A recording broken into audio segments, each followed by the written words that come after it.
أعوذ بالله من الشيطان الرجيم بسم الله الرحمن الرحيم الحمد لله رب العالمين والصلاة والسلام على أشرف الأنبياء والمرسلين وبعد. Bienvenue à vous dans cette nouvelle vidéo. Et nous allons donc exposer ici, après de longs mois d'attente, la suite de l'histoire de ce qui s'est passé à la ville d'Uppsala en Suède. Donc je suis désolé déjà pour le retard, ceci c'était en raison des péripéties nombreuses qui sont apparues dans ma vie depuis. Toujours est-il que j'ai fait hier un point avec le Cheikh Youssouf Al-Mounaoui et les questionner, et les réécouter encore une fois concernant cette question, et je lui ai demandé de m'étaler l'histoire de telle façon à ce que j'en connaisse les moindres détails. J'ai eu beaucoup d'informations supplémentaires encore, mais je ne vais pas tout vous étaler ici.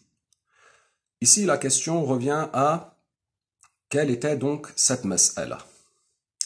Quelle était cette fameuse mas'ala? Et pour toi, le habashite qui a du waswas, toi le habashite qui est waswasé, surtout le habashite qui est très waswasé, cette vidéo, pour toi, tu as deux voies pour l'arpenter.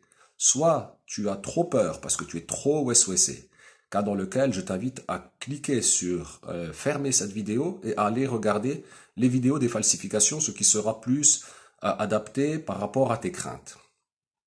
Tu as quand même une deuxième solution, c'est d'affronter ton waswas, de regarder cette vidéo, d'écouter bien attentivement ce qui y sera dit et de ne pas témoigner, ni fermement, ni par précaution, ni pour éloigner le waswas, ni par habitude.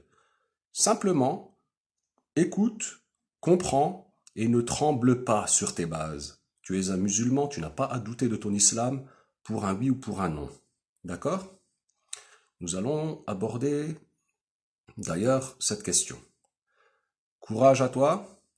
Quant aux autres individus qui n'ont jamais été habashites, écoutez donc cette histoire absolument extraordinaire qui ne peut se passer, à ma connaissance, que dans le habashisme.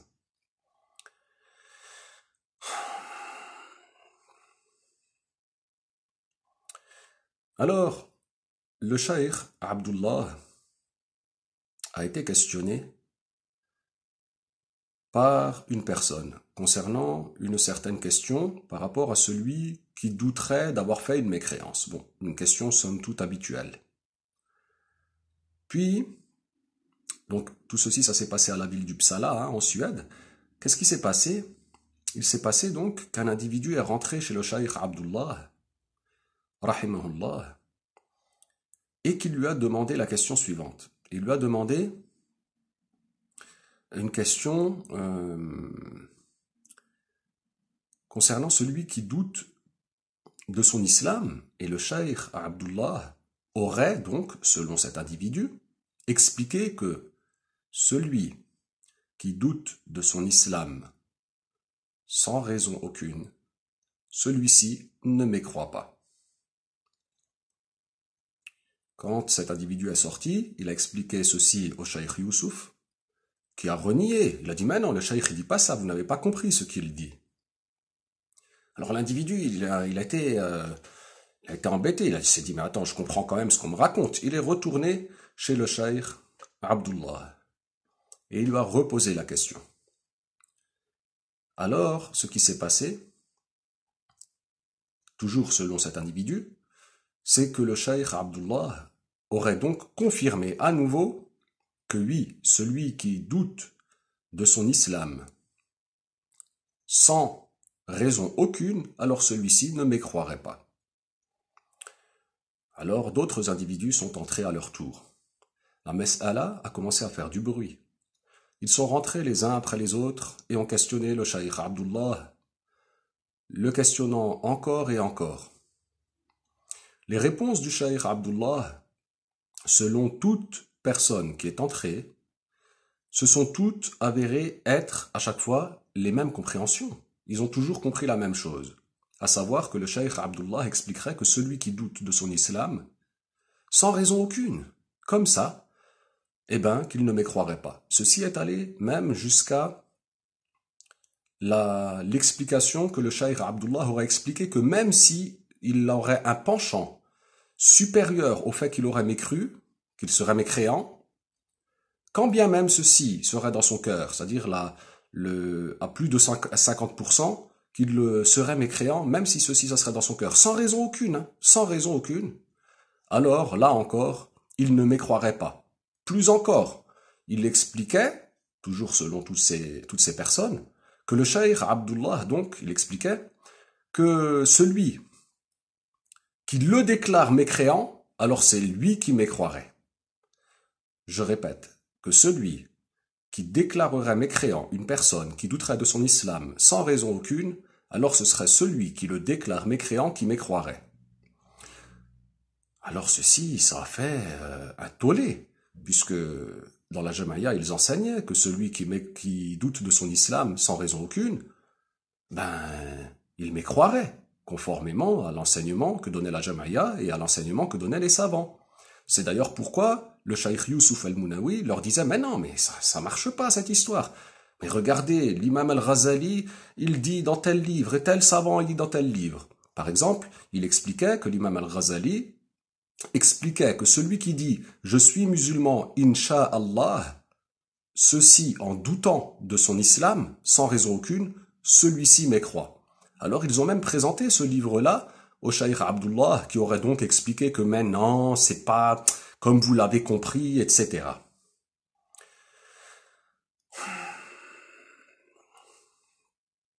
Voilà comment ça s'est passé.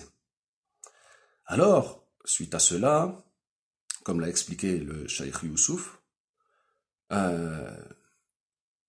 lui, quand il a vu qu'il allait être déclaré mécréant et que sûrement ils allaient lui faire des méfaits, hein, tu vois bien comment ça se passe avec les ahbash, hein, quand ils te jugent mécréant et puis que toi tu refuses de reconnaître cela, ça peut se passer très mal, hein, ça peut aller très loin. Donc, il a gardé au bout d'un moment le silence quand c'est devenu trop pointu, trop serré, puisque le nombre de personnes était devenu mutawatir, comme il l'expliquait lui-même.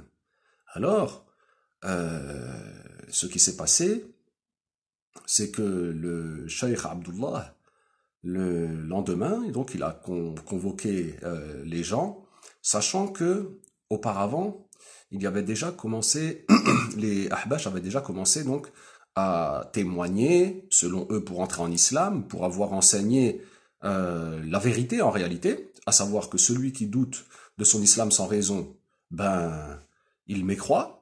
Et donc, ils ont commencé à essayer de rectifier, selon eux, le tir. Et donc, ils auraient donc appelé Abdul Razak al-Sharif au Liban, qui aurait même dit, mais pourquoi il ne nous a pas expliqué comme ça, directement, clairement, quoi. Et donc, ils ont commencé à répandre cet égarement manifeste auprès des gens et à commencer à les faire mécroire. Ils appelaient les gens et ils les réveillaient pour les faire mécroire. Et donc le lendemain, ce qui s'est passé, c'est que le Cheikh Youssouf lui avait fait son plan, comme il avait prévu. Il avait appelé le Cheikh Al-Naifar en Tunisie, rahimahullah, qui bien sûr lui a confirmé qu'il avait totalement raison, hein, bien sûr que celui qui doute de son islam sans raison mécroit. D'ailleurs, selon les explications de ceux qui sont allés chez le Cheikh Abdullah, ils auraient été dans le détail en le questionnant et en répétant les questions à tel point que ils auraient expliqué même que celui qui se lève un matin, comme ça, il se lève le matin et il douterait de son islam sans raison aucune, c'est-à-dire qu'il n'y a rien qui s'est passé précédemment qui puisse le faire douter de son islam pour une raison, et bien que celui-ci aussi, selon les explications du Cheikh Abdullah, selon ces personnes-là, il ne mécroirait pas et celui qui le déclarerait mécréant serait lui-même mécréant. Ensuite, par la suite, ce qui s'est passé, c'est que le lendemain, donc, le Cheikh Abdullah a convoqué tout le monde, puis il aurait dit donc exactement l'inverse de ce qu'ils ont compris. Et les gens, ensuite, ils sont allés à la cafétéria, ils ont débattu avec lui longuement, dont un certain Imad Haïdar, qui a beaucoup débattu avec le Cheikh Abdullah, lui qui était comme une sorte de très grand habashite avant, hein, comme une sorte de grand cheikh, mais qui finalement donc ne fait plus partie de la Jamaïa hein, à l'heure actuelle. Bref. Et donc lui, il aurait beaucoup parlé et débattu avec le Cheikh Abdullah. Et puis par la suite, qu'est-ce qui s'est passé? Il s'est passé que les gens donc étaient dans cet état-là, dans l'état où, alors lui, c'est à l'état quoi. Et donc le cheikh Abdullah, il leur a dit, bon, allez dormir, allez au lit. Et là, il y a l'une des personnes qui était là-bas, qui aurait donc dit, mais qu'est-ce que c'est que ce cheikh-là? Mais celui-là, mais à jeter par le balcon, un tel individu, quoi. Il faut se débarrasser de cette moussiba, quoi.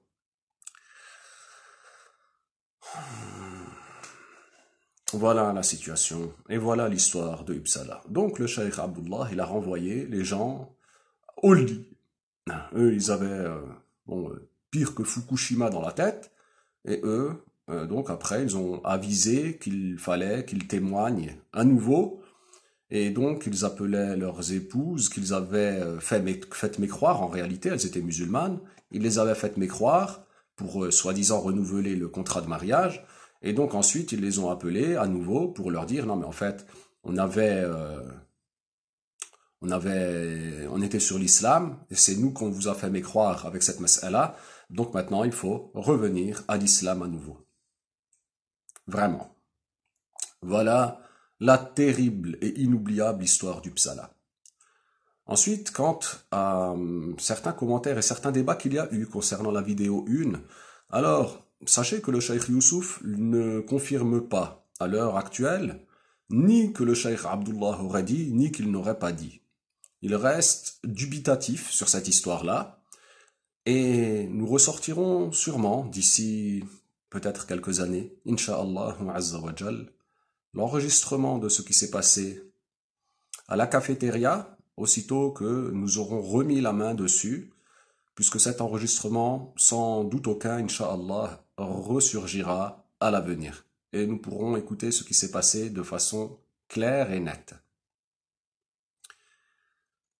Ce que j'en pense, moi, pour ma part, c'est que, qu'il l'ait dit ou qu'il ne l'ait pas dit, nous ne pouvons que constater la folie de cette association. Comment, quand bien même ils ne l'auraient pas dit, mais comment donc peuvent-ils répandre un tel égarement, et comment peuvent-ils donc imaginer quand même des cheikhs, des gens que c'est les élèves directs du cheikh Abdullah, du grand savant, le wali, le qutb, le ghawth, le mujaddid, le muhaqqiq, le mudaqqiq, enfin bref, toute la liste là de Schindler qu'ils nous disent, pour le cheikh Abdullah tout seul, donc l'un des plus grands savants au monde, et qui donc auraient donc ces élèves-là répandu de la mécréance sur terre, mais d'une façon, sur une mas'ala basico-basique et une mas'ala tout à fait enfantine. Ceci est un indicateur clair de la folie de ce groupe. Ceci est un indicateur clair que depuis belle lurette, en réalité, il y a des dysfonctionnements évidents, des dysfonctionnements clairs et une propension takfirite dans cette jamaïa et une peur panique qui les fait que, aussitôt qu'ils pensent que le cheikh Abdullah a dit, ils sont même capables de mécroire sur des choses absolument basiques. Des choses qu'un enfant comprendrait parfaitement et qu'un enfant saurait et qu'il ancrerait dans son cœur.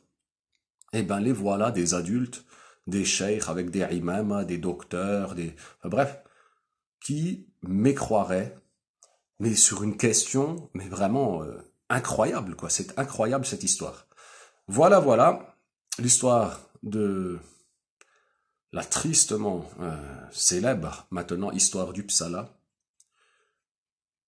Inch'Allah, nous répondrons peut-être dans les commentaires de cette vidéo quelques paroles de savants, confirmant bien sûr qu'il ne faut pas douter de son islam sans raison aucune, et que celui qui doute de son islam sans raison aucune, celui-ci mécroit.